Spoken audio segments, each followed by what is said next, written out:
That breath you're hearing isn't from a movie. It is, we believe, the sound of a young woman named Alice on a table in Boston in 1847.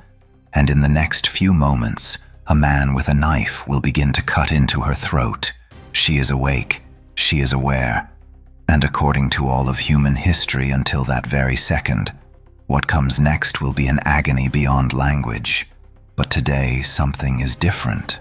Hovering near her face is a strange glass globe, and in this room, there is a man with a bulky contraption on a tripod, trying to do what has never been done, to steal from the flickering light permanent proof of a miracle. This is the story of a photograph, a single, ghostly silver plate.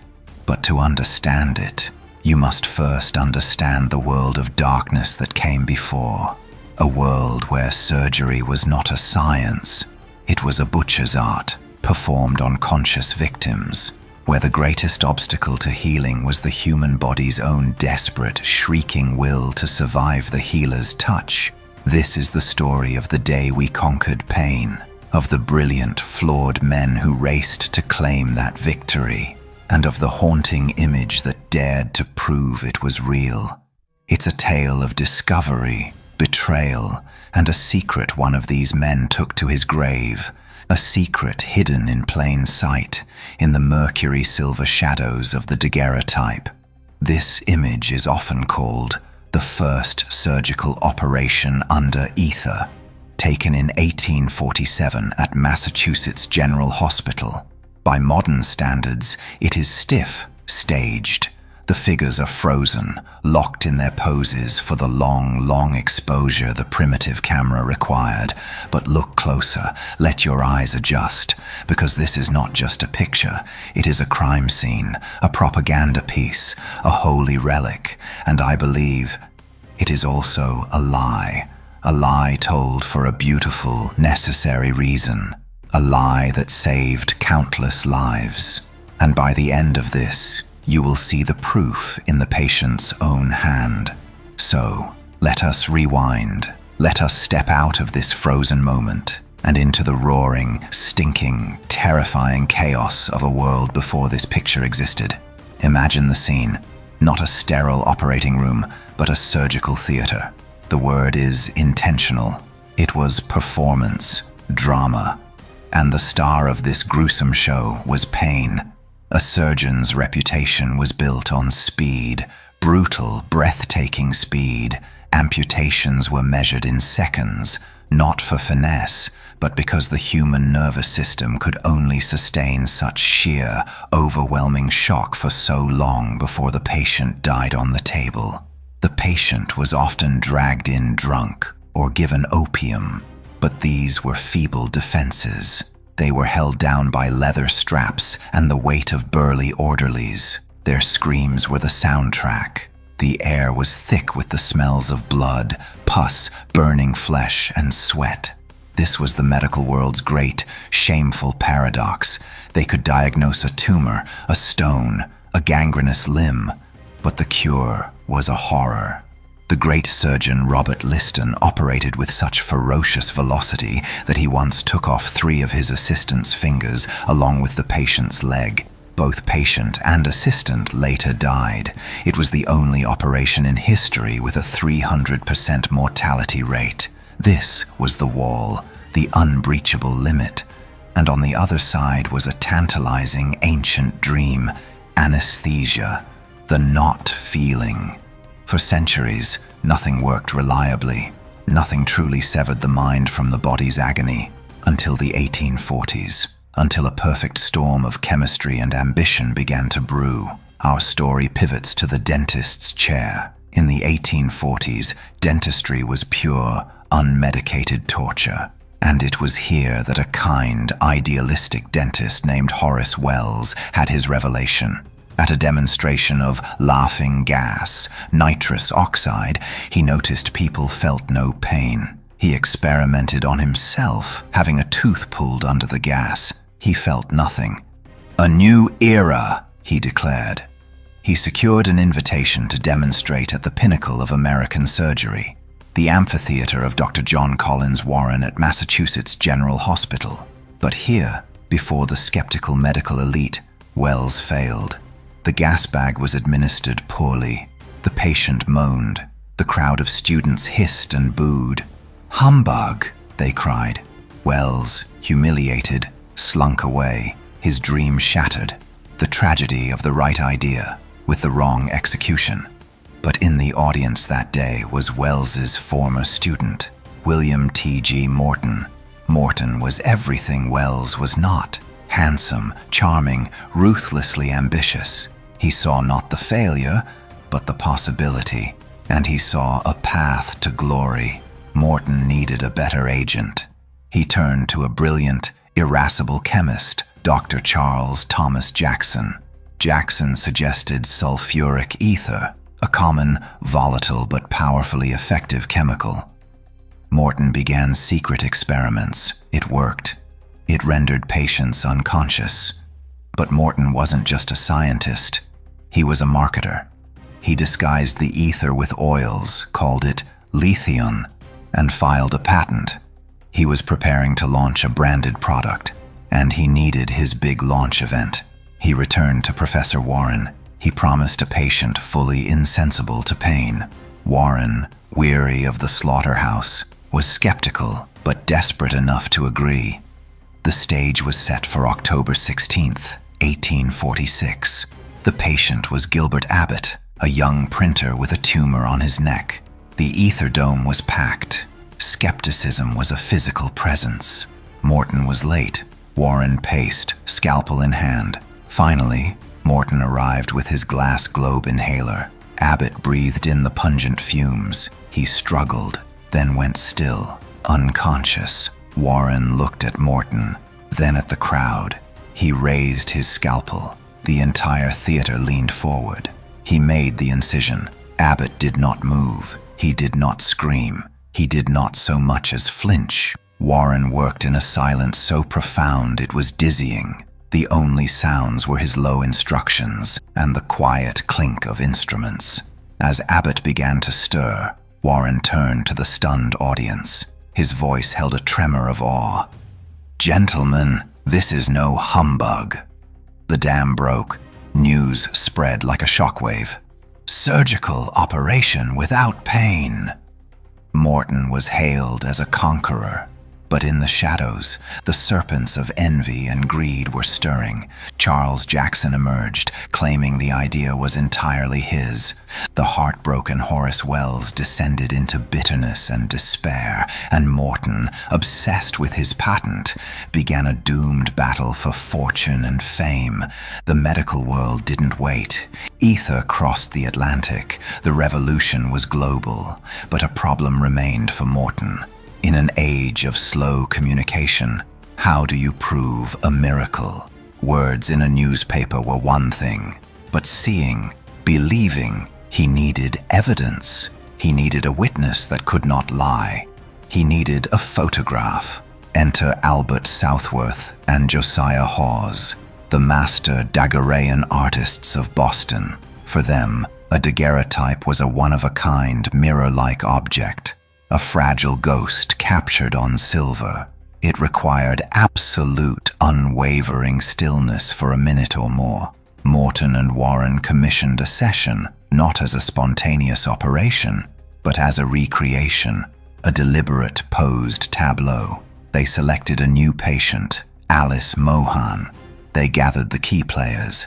They set up in the operating theater, timing it for the perfect north light. Alice was etherized. The participants took their places, and for the length of that exposure they froze. They became statues in a new cathedral of science. And there it was, the proof, the silver witness. Look at the image they created. It is a masterpiece of propaganda. Every element is staged. Warren stands at the center, scalpel poised, but not cutting. The operation is in permanent, clean suspense. Morton tends the ether inhaler like a priest. The assistants are calm, orderly. There is no blood, no chaos. And Alice lies perfectly still, the very picture of serene submission. This image was sent around the world. "See," it said, "look at this calm. This is medicine now." But this is where our detective work begins. Because if you know what to look for, the cracks show. And the first clue is the ether itself. Morton fought to protect his patent, his brand, Lithium. But ether was messy, unpredictable. It caused violent coughing, vomiting, erratic hearts. It was a fickle demon. By the time Alice Mohan posed for that daguerreotype in 1847, Morton may have already known of a better agent. A Scottish doctor was pioneering chloroform. It was smoother, faster, more pleasant. News traveled via medical journals. It is highly plausible Morton, the relentless hustler, knew of it. But he couldn't use it, not publicly. His entire fortune was tied to Lithium. So, a hypothesis. What if, for the sake of the photograph, for the sake of the permanent record, Morton used the smoother, more reliable chloroform on Alice to guarantee her perfect, motionless serenity? He would never admit it. It would undermine his life's work. But the image demanded perfection. Ether could not be trusted. Chloroform could. This is the first secret. The image freezes a deception. A necessary, life-saving deception. It shows Lithium, but the calm it captures may have been bought with another drug. But there is a second, even more profound secret.